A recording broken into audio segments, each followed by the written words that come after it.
Bonjour à tous et à toutes, j'espère que vous allez bien. Aujourd'hui on se retrouve pour parler d'histoire, mais plus précisément d'histoire de France, enfin d'histoire des premiers rois de France, de tous les rois de France en fait, sauf certains, mais c'est pas grave. Donc c'est un article qui a été sorti par Ça m'intéresse, qui a été écrit par Marine Ceste le 4 octobre 2023 à 22h. C'est un article que je vais décrypter parce que, comme dans toutes mes vidéos, je devrais toutes les renommer entre mensonges et fabulation. Vous avez une première partie de vérité et le reste du grand n'importe quoi. Alors, la France a connu de nombreux rois au fil de son histoire. Certains dont la durée de règne fut très brève et d'autres qui durèrent de longues décennies au point d'inscrire durablement leur nom dans les livres d'histoire. Mais qui est le tout premier roi de France? Quand on parle des rois de France, il est coutume de citer les plus célèbres d'entre eux. Ceux qui régnèrent le plus longtemps ou qui accomplirent des actes les plus importants, tant en matière de victoire militaire que de réalisation politique ou architecturale. Sans grande surprise, nous avons Henri IV, François Ier ou encore Louis XIV qui font figure de référence dans la longue liste des rois français. Louis XIV, le roi Soleil, est sans conteste le plus grand roi de France et le plus célèbre, car c'est celui qui a régné le plus longtemps, 72 ans. Mais c'est aussi celui qui a régné sans partage sur le royaume de France, au point d'avoir un jour affirmé « l'État c'est moi », dans une France où il y avait pas mal de censure. Mais la question demeure, qui est le premier roi de France? Clovis. Clovis, qui est le premier roi de France, Clovis Ier, qui fut couronné roi des Francs en 481. Lors de son baptême, il faisait partie de la dynastie des Mérovingiens, oui, par son grand-père Mérové. Allez voir ma vidéo le Haut Moyen-Âge. Si certains historiens ont coutume d'affirmer que la liste des rois de France débute réellement avec le couronnement du Capet, le fondateur de la dynastie des Capétiens en 987, il est communément admis que c'est bien Clovis Ier qui fait office de tout premier roi de France, et Clovis régnera jusqu'à sa mort qui survient en l'an 511. Il unifie la quasi-totalité de la Gaule à force de campagnes militaires fructueuses et il conquiert notamment Soissons, dont la conquête restera à jamais mémorable pour le fameux épisode du vase de Soissons qui déclenchera le courroux du futur roi. Alors, première omission, voilà. Clovis Ier fut couronné roi de France, oui, mais pourquoi? Parce qu'il s'est converti au christianisme, il s'est fait baptiser par l'évêque Rémi dans l'église qui plus tard deviendra la cathédrale de Reims. Et il fut baptisé pendant la nuit de Noël, très symbolique. Mais ça, évidemment, on n'en parle pas. Parce qu'on évite de dire que on doit la royauté française à l'église chrétienne. Alors, Clovis Ier d'une longue liste de rois de France. Si Clovis est voué à rester dans les annales pour l'unification de la Gaule et son couronnement à la tête du royaume des Francs, il est le premier d'une très longue liste. Les Carolingiens qui vont succéder aux Mérovingiens et resteront de 751 à 987. Oui, avec des monarques célèbres comme Pépin le Bref, mais surtout Charlemagne, oui, qui est Charles Ier, qui deviendra roi avant d'être sacré empereur en l'an 800. Après les Carolingiens viennent les Capétiens, non, pas de 987 à 1792. Et leur fondateur Hugues Capet, la première république de 1792 mettra un terme à cette lignée. Mais la royauté en France ne s'arrêtera pas pour autant, puisque la Restauration sera l'occasion de voir les rois revenir sur le devant de la scène. Louis XVIII et Charles X font partie des derniers rois de France, avant l'événement de la monarchie de juillet en 1830. Alors, petit problème, il y a les Capétiens directs, mais après, nous avons les Valois, nous avons les Bourbons et surtout nous avons les Napoléons. Et après, nous avons les Orléans.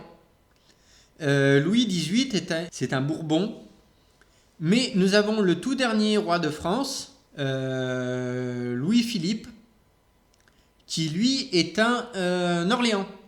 Louis-Philippe d'Orléans. Alors, qui est le dernier roi de France? Comme je viens de le dire, Louis-Philippe d'Orléans. Selon plusieurs manuels historiques qui traitent notamment de l'Empire français et de la monarchie, Louis XVI est le dernier roi de France. Non. Son règne débute le 10 mai 1774. Très jeune, il hérite du trône de son père, non, de son grand-père, c'est ça, Louis XV, à l'âge de 19 ans. Après quelques années sur le trône, il est renversé par la Révolution française qui commence en 1789. Jugé coupable de haute trahison envers la République, Louis XVI est exécuté en 1793. Son règne marquera la fin de la monarchie absolue et le début de la République française. Ouais, sauf qu'on oublie qu'entre-temps, il y a le règne de la terreur. Mais ça, évidemment, on évite de le dire. C'est un article qui glorifie la République et qui est là pour critiquer, en fait, la royauté. Jugé coupable de haute trahison envers la République. En fait, c'est plus compliqué que ça. Louis XVI, il a été arrêté parce qu'il a fui après 1789. Il est validé en 1791 pour être finalement destitué en 1792. En fait, il est suspendu en 1700. Il est rétabli en 1791. Il est suspendu en 1792 et après en 1793 on le juge, on le destitue en tant que roi parce qu'il est jugé coupable de haute trahison envers la République. Ce qui est marrant parce que il n'a pas pu trahir la République puisqu'il est le roi. En soi, il aurait pu trahir la monarchie, mais pas la République. Alors, quelle est la chronologie des rois de France? Des Bourbons, non, puisqu'il y a les Valois dedans. Alors, la chronologie des rois de France peut être divisée en 4 grandes dynasties. Non. La dynastie mérovingienne de 486 à 751, oui. La dynastie carolingienne de 751 à 987, oui. La dynastie capétienne de 987 à 1328. Et la dynastie des Bourbons de 1328 à 1830. Cet effet, on compte plus de 50 rois qui ont dirigé la France monarchique. Clovis qui a pris le trône en 481. Oui, c'est ça. 486. Non, 481. Pas 486. Jusqu'à Louis-Philippe Ier qui a régné de 1830 à 1848. Et pourquoi ils l'ont oublié en haut? On dirait un article écrit par ChatGPT. Louis XV qui cédera son trône à son petit-fils Louis XVI à sa mort. Et sous ce règne, ce dernier, que la France passera de la monarchie à la République. Oui, avant que la monarchie soit rétablie. Après, il y aura l'Empire. Il faut que je vérifie un truc. Dynastie des Bourbons. Hop là, donc des Bourbons, voilà. Dynastie des Bourbons qui finit en 1792. Nous avons les Bonaparte qui reviennent parce que 1792, nous avons la Révolution française qui instaure donc terreur plus l'instauration de la Première République. Ensuite, nous avons Bonaparte, Napoléon Bonaparte, qui commence son règne en 1804 et qui finit en 1814, donc il a régné 10 ans. Ensuite, il est exilé à Sainte-Hélène. Nous avons Bourbon, Louis XVIII qui vient sur le trône, voilà, qui règne 1 an. Ensuite, nous avons Napoléon Bonaparte qui revient. Louis XVIII, il fuit dans Paris. Donc Napoléon Bonaparte, il règne jusqu'en 1815. Juste de 1815, en fait, juste pendant 1 an. Après, il accepte de céder le trône, mais à son fils Napoléon II. Et après, il accepte de céder le trône sans rien. Donc ensuite vient Louis-Philippe d'Orléans, voilà, qui règne de 1830 à 1848. Et après, nous avons l'instauration de la Deuxième République, la Deuxième République finit quand Louis-Napoléon Bonaparte, dit Napoléon III, devient empereur. Parce qu'à la base, il s'est présenté en tant que président de la République. Donc c'est ça que je voulais vérifier. Dynastie capétienne 1328. Dynastie capétienne. Non, c'est les Valois. Parce que les Capétiens directs s'éteignent. Et à partir de là, c'est les Valois. Donc les Valois, nous avons voilà, donc Philippe, en fait ce sont des Capétiens indirects. Ensuite nous avons les Bourbons, et les Bourbons en fait ce sont aussi des Capétiens, mais des Capétiens indirects. Et il y a aussi les Valois, on oublie les Valois. Alors, quelle est la généalogie des rois de France? La généalogie des rois de France commence avec Farmonde. Non, absolument pas. Farmonde, voilà. Donc Farmonde, c'est un nom qui fut donné durant le Moyen-Âge. C'est censé être le premier roi des Francs, ce qui est faux, parce que son historicité est largement remise en cause. Je vous mettrai les articles, bien entendu, en description. Donc lui, non, négatif. De 428 à 448, non. Non, parce que on ne sait pas quand est-ce qu'il a régné. Il aurait régné avant Clovis, mais on ne sait pas quand. Donc je ne sais pas d'où ils sortent les dates. Les dates que vous avez là, 428 à 448, sont fausses. Ils sortent ça du chapeau. Ça doit être un article de ChatGPT, c'est pas possible. Et fut suivi par Clovis Ier, qui régna de 481 à 511, et qui est considéré comme le premier roi des Mérovingiens. Alors c'est ça qui est marrant, parce que là on a 481, mais si on remonte, dynastie mérovingienne, 486. Vous m'expliquez quelle est la différence? Il y a 5 ans qu'ils se baladent. Ils peuvent pas se relire avant de faire l'article, c'est pas possible à la fin. Alors, Clovis Ier, qui a été suivi d'une longue lignée de rois mérovingiens, qui ont régné sur la France jusqu'au début du XIVe siècle. XIVe siècle, c'est 1300, donc non. Et non, pas possible. Nous avons les Carolingiens qui arrivent en 751. Les Carolingiens n'ont strictement rien à voir avec les Mérovingiens. Donc les Mérovingiens et les Carolingiens, c'est pas la même chose. Voilà. Ce sont deux lignées de rois différentes.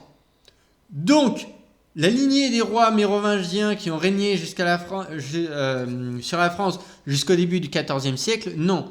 Jusqu'au début du Xe siècle en fait. Non, pas du XIVe siècle.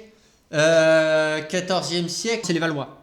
C'est les Valois avec Philippe IV. Philippe IV de Valois. On est en plein dans la dynastie capétienne. Donc nous avons les Mérovingiens, nous avons les Carolingiens et après nous avons les Capétiens. Je vous mettrai le lien Wikipédia dans la description pour mieux comprendre. S'ensuit des années plus tard le règne de Robert II le Pieux, qui selon Robert II le Pieux. Ah, Robert II le Pieux, voilà.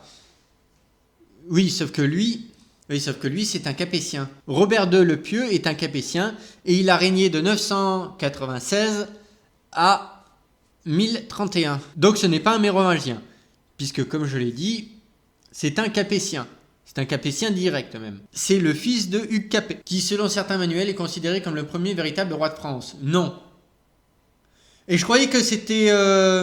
Attendez, on va revenir en haut. Si certains historiens ont coutume d'affirmer que la liste des rois de France débute réellement avec le couronnement du Capet, fondateur de la dynastie des Capétiens. Voilà, donc Robert II le Pieux qui est... Alors, je sais pas.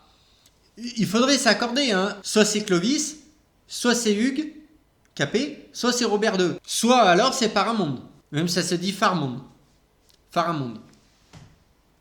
Parce que normalement, ça s'écrit avec un F.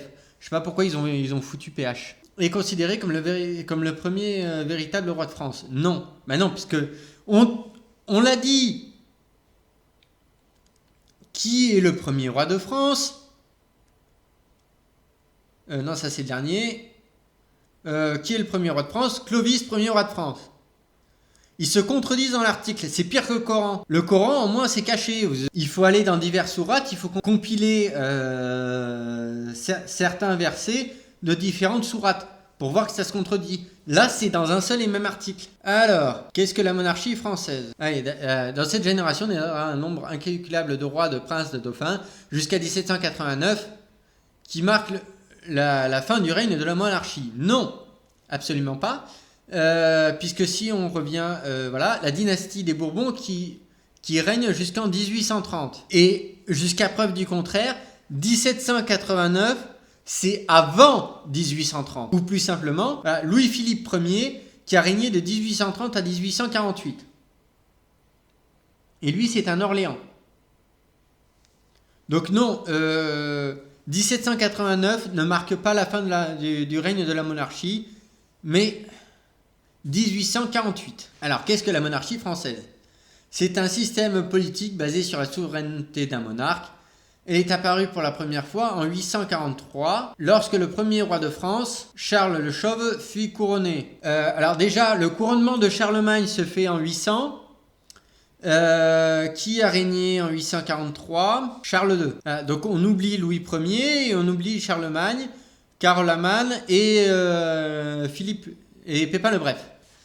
Donc cet article c'est du grand n'importe quoi. Et puis le premier roi de France, la monarchie française, donc le premier roi de France, on a dit que c'était Clovis. Depuis, la monarchie française a traversé plusieurs régimes, dont le plus connu est la monarchie absolue sous Louis XIV.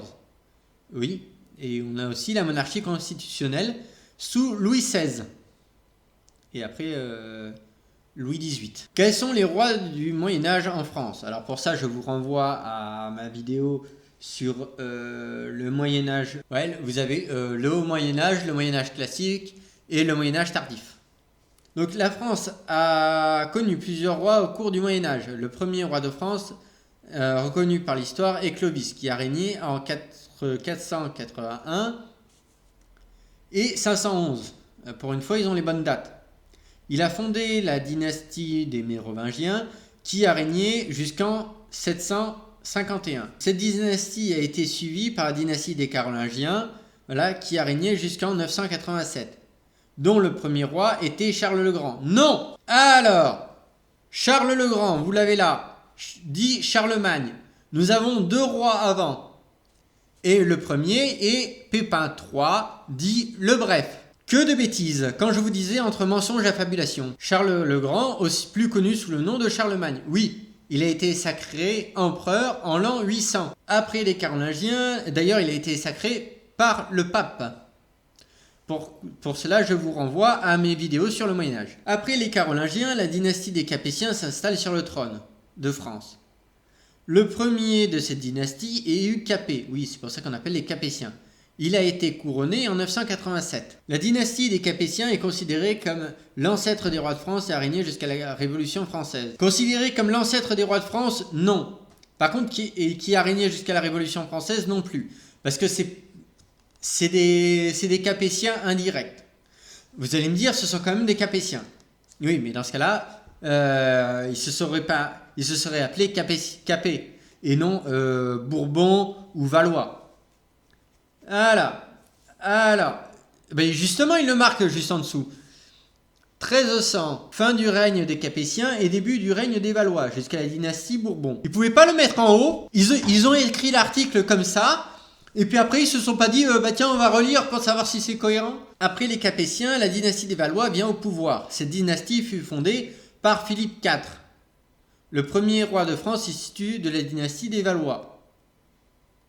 Les Valois régnèrent sur le royaume de France de 1328 à 1589. La dynastie Bourbon a commencé à régner en France en 1589, lorsque le premier roi de la dynastie, Henri IV, est monté sur le trône.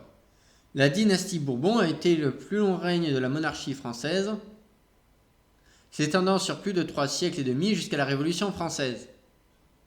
Ah bah non! Puisque le dernier, Bourbon, alors nous avons là, 1815, pour moi c'est après la Révolution française qui survient en 1789, et nous avons encore des Bourbons en 1830. La dynastie des Bourbons en 1830. Et encore une fois, jusqu'à preuve du contraire, 1789, c'est une date avant 1830. Donc nous avons eu des rois en France jusqu'en 1830. Il y a eu des périodes intermédiaires auxquelles il y a eu la première et la deuxième république. Et la troisième république d'ailleurs finit après la seconde guerre mondiale. Puisqu'après la seconde guerre mondiale commence la quatrième république qui n'y arrive pas. Et du coup, c'est l'instauration de la 5e République avec le général de Gaulle. Donc, qui est Philippe Auguste. Philippe Auguste ou encore Philippe II a été aussi le roi de France connu sous ce titre. Il a été aussi roi de France. Il n'y a pas de S. Ils ont mis un S à roi de France. Alors, connu sous ce titre, il est le 7e roi de la dynastie capétienne. Non. Il est le 9e roi de la dynastie capétienne. Il est né en 1165 et a régné sur le royaume de France de 1180 à 1223. Il est considéré comme un très grand monarque français et s'inscrit également sur la liste des plus grands souverains du Moyen-Âge. Oui, en fait, Philippe II, dit Philippe Auguste, est ainsi traditionnellement ce qu'on peut appeler un roi du Moyen-Âge, comme on le représente. C'est-à-dire qu'il a fédéré tout le royaume de France et il était directement le roi de France. Comme on l'entend, en fait, régnant sur des vassaux. Alors, Philippe II est le 7e roi de la dynastie capétienne. Alors, Philippe II Auguste, voilà. Donc, ça fait 1, 2, 3, 4, 5, 6, 7, 8, 9. Et même si on ne le compte pas, ça fait 8 rois. Donc il en manque un. À moins qu'ils ne prennent pas en compte Hugues ou Philippe, vu qu'il règne conjointement avec son père. Ouais, je vois, en fait, ils en suppriment 2 parce qu'ils considèrent qu'ils ont régné conjointement avec leur père, mais meurent avant. Il n'empêche que si on prend la dynastie capétienne, il est le 9e roi. Philippe Auguste est le 9e roi. On va s'arrêter là pour aujourd'hui. Dites-moi ce que vous en avez pensé en commentaire. N'hésitez pas à mettre un pouce en l'air, à vous abonner si cette vidéo vous plaît et laisser un commentaire pour savoir ce que vous en avez pensé de ce fameux article écrit par Marine Serres. Voilà, donc cette vidéo s'arrête ici. Entre mensonges et fabulation, dites-moi ce que vous en avez pensé dans les commentaires. C'était K et Frey et je vous dis à une prochaine fois.